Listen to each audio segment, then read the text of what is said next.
Welcome to the deep dive. Today we're looking at something really quite special, to a deeply personal piece called Talking About Jesus. And we're zeroing in on this core theme, chosen in mercy, not merit. Our mission today is to kind of pull out the key insights from this perspective on, well, divine choice, transformation, and living with purpose.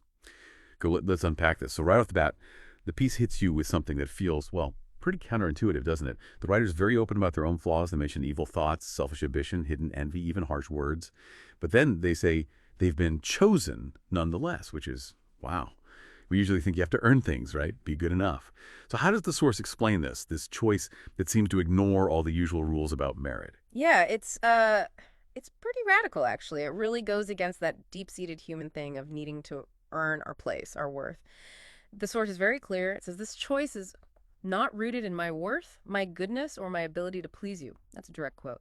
Instead, it says the choice rests entirely on who you are, merciful, loving, and full of grace toward the undeserving.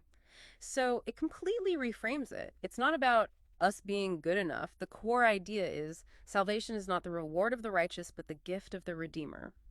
Think about that, moving from trying to measure up to just accepting a gift. That's huge. Especially, if you're someone struggling with feeling like you don't measure up, this offers a totally different way to see yourself. That really is countercultural. Gift over reward.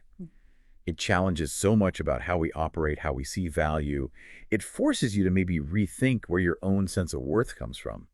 And then from that big idea of mercy, the piece gets very practical. It talks about the gift of Jesus. So it's not just abstract theology. It quickly moves to like a blueprint for living. And here's where it gets really interesting. How is Jesus presented here? Not just as a historical figure, but as an active guide. Exactly. Jesus is shown as mercy in action, basically. The living example. The source calls him teacher, shepherd, and friend. And it says his every word and deed is the perfect example of love, humility, obedience, and truth. And it gives concrete examples too, like living a life surrendered to the will of the Father, or a life that loves even enemies, and one that seeks to serve rather than be served. That's a tough one. His compassion for the broken is highlighted, and his courage before the cross. All this is presented as the path towards being no longer bound by my past, but free to walk in newness of life. It's a very active model. Right, so you accept this undeserved mercy, and then you look to Jesus as the model for how to live that out. But it's not like, okay, flip a switch, you're perfect. The source talks about who I am becoming. It implies a process, right? So how does it describe this journey of change and growth? What does this all mean day to day? Yeah, absolutely. A process, not instant. It talks about being shaped into the person you created me to be. And that shaping involves refining my heart, purifying my desires, and deepening my trust. It sounds like work, but maybe a different kind of work.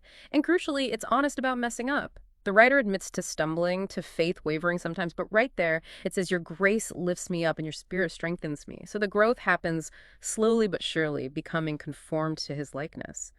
It's not about losing yourself, but maybe shedding those things like selfish ambition we heard about earlier, revealing something better underneath, which, it raises an important question about how our own effort and receiving grace work together in this whole becoming process. That makes a lot more sense. Transformation as a journey with ups and downs, but supported by grace, not just a destination you arrive at. So wrapping this up, how does the writer intend to respond to all this huge understanding? What's the commitment outlined in their prayer of gratitude? It's definitely an active response. The gratitude isn't just a feeling, it leads to a decision. A commitment to follow him, which means following that example we talked about, and to trust your hand, even when I cannot see the way.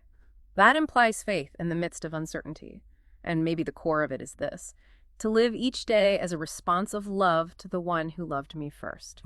So your life becomes a kind of thank you lived out in response to getting this incredible unearned gift. Wow.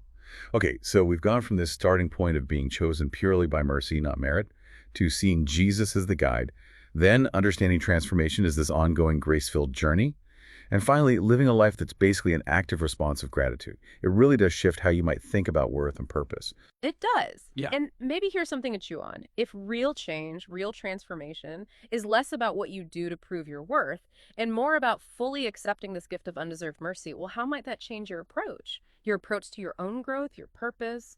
What could it mean for you day to day to be conformed to his likeness, knowing it's this ongoing journey supported by grace?